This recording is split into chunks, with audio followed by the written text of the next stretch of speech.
cái đá lo tao cô thích đi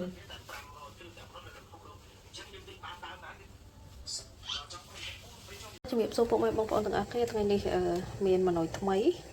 មកបង្ហាញមកមុខទៀតហើយគឺតាក់ទងជាមួយនឹងរបៀបធ្វើទឹកគ្រឿងណាអញ្ចឹងគ្រឿងផ្សំរបស់យើងនេះគឺយើងមានខ្ទឹមក្រហមខ្ទឹមសរបស់យើងជាមួយនឹងត្រប់ពុចញងមានសណ្តែកដីមាន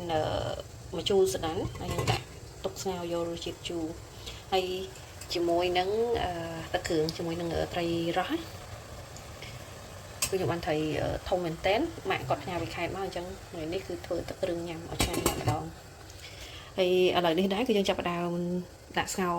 ត្រីឲ្យឆ្អិនផ្ដើជាមួយនឹងលីងសណ្តែកដីឲ្យឈ្ងុយផ្ដើអញ្ចឹងណាតោះអញ្ចឹងចាប់ផ្ដើមជាមួយខ្ញុំទាំងអស់គ្នា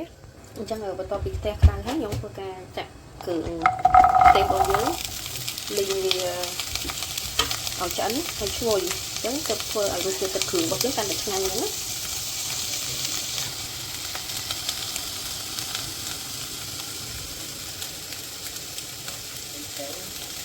ឥឡូវនេះយើងលីងចិត្តក្រហមហើយតិចទៀតគឺយើងអាចដាក់ចុះបានណាតាក់ទងជាមួយនឹងគ្រឿងទេសរបស់យើងលីងឲ្យរាងក្រហមតិចគឺកាន់តែធ្វើឲ្យរសជាតិទឹកគ្រឿងរបស់យើងកាន់តែឈ្ងុយឆ្ងាញ់ចាអញ្ចឹងយើងបន្តមកទៀតនេះខ្ញុំចាប់ដើមរើសមើលបន្លែដែលជាលក់របស់ទឹកគ្រឿងណាយើងមានស្ពៃហើយខ្ញុំត្រាំទឹកវាឲ្យវាស្រស់ល្អលាងឲ្យស្អាតជាមួយនឹងតសក់ស្ពៃក្តោបម្ទេសវែងជាមួយត្រប់ហើយនឹងននងប្រហែលមុខនេះខ្ញុំលើកលែងតែសក់អាហ្នឹងគឺខ្ញុំអត់នេះទេក្រៅពីហ្នឹងគឺខ្ញុំដាក់ស្ងោរវាឲ្យឆ្អិនដើម្បីពេលយើងលក់ជាមួយទឹកគ្រឿងកាន់តែឆ្ងាញ់អញ្ចឹងអូខេជាមួយខ្ញុំលាងឲ្យស្អាតសិនឥឡូវនេះបន្លែយើងគឺលាងរួចរាល់ហើយចាំតែដល់ពេលយើងដាក់ចំហុយអញ្ចឹងណាឲ្យវាឆ្អិនណាអញ្ចឹងយើងត្រឡប់មកមើលត្រីរបស់យើងវិញអូឥឡូវនេះឃើញថាត្រីរបស់យើងក៏ឆ្អិនហើយដែរគ្រឿងរបស់យើងនេះក៏ហមហើយដែរយើងចាប់ផ្ដើមធ្វើការបិទភ្លើងហើយបេះត្រីបន្តអញ្ចឹងឥឡូវនេះយើងចាប់ផ្ដើមដាក់ស្ងោរបន្លែរបស់យើងនេះអូខេ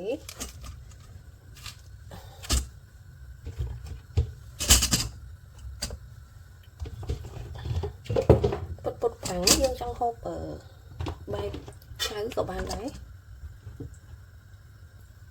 នេះគឺយើងដាក់វាស្ងោរមកចឹងចាំមើលប្រហែលជា7នាទីអីហ្នឹងវាឆ្អិនហើយចាំយើងលើកវាចុះ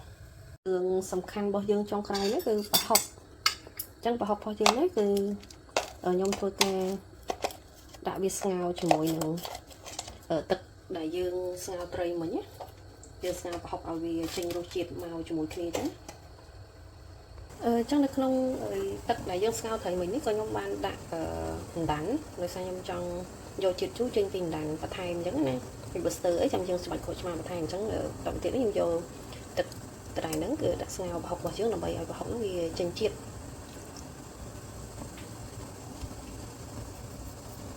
អញ្ចឹងជាមួយយើងស្ងោរឲ្យឆ្អិនសិនណាចាំយើងធ្វើការច្រោះវាយកទឹករសជាតិប្រហុកនេះលាយជាមួយនឹងទឹកគ្រឿងរបស់យើងឥឡូវនេះយើងបេះត្រីរួចហើយយើងចាប់ដើមធ្វើការបុកទឹកគ្រឿងរបស់យើងធ្វើការបុកគ្រឿងមុនអញ្ចឹងនេះđó con chị làm đâu mày khó con gì đó cả bài chị ra chứ mới cái chào rong rồi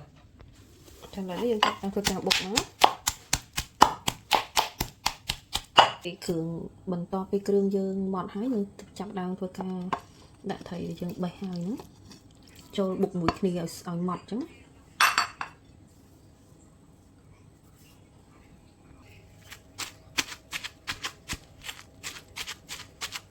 បុកច្បល់ឲ្យវាម៉ត់អញ្ចឹងណាបន្តមកទៀតនេះយើងចាប់ផ្ដើមពេលយើងបុកត្រីហើយអស់ណាយើងចាប់ផ្ដើមលាយទឹកគ្រឿងរបស់យើង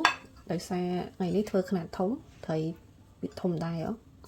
ញ្ចឹងយើងបុកនេះហើយអស់យើងចាប់ផ្ដើមលាយគ្រឿងអញ្ចឹងយើងធ្វើការដាក់ស្ករដោយសារបរិមាណយើងច្រើនយើងប្រើស្កររៀងច្រើនដែរអំបិលខ្ញុំដាក់តែមួយវែកសិនទេដោយសារខ្ញុំមានប្រហុកខ្ញុំប្រើម្សៅស៊ុបខ្មែរយើងហើយបន្តមកទៀតនេះគឺទឹកប្រហុកនេះ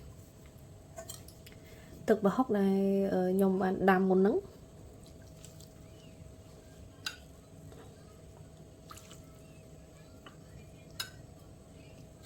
តែក្នុងទឹកប្រហុកនេះគឺយើងមានជាតិជូរពីតាន់ដែរខ្ញុំធ្វើការដាក់4វែកសិនខ្លាញ់គីឡូថាវាធំប្រហុកខ្លាំងពេកហើយបន្ទាប់ពីយើងដាក់នេះរួចខ្ញុំមានទឹកស្ងោរត្រីព្រោះដោយសារវាខាប់ពេកខ្ញុំធ្វើការចាក់ទឹកស្ងោរត្រីរបស់យើងចូល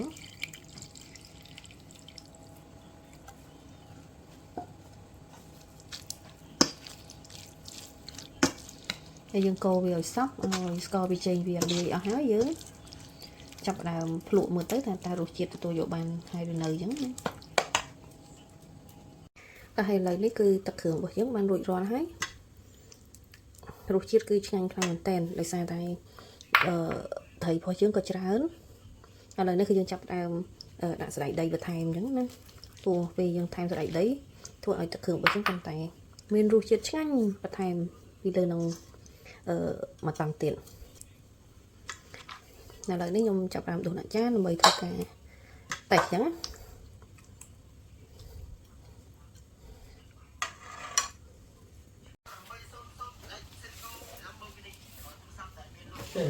នៅកណ្ដាលឡបកគោនឹង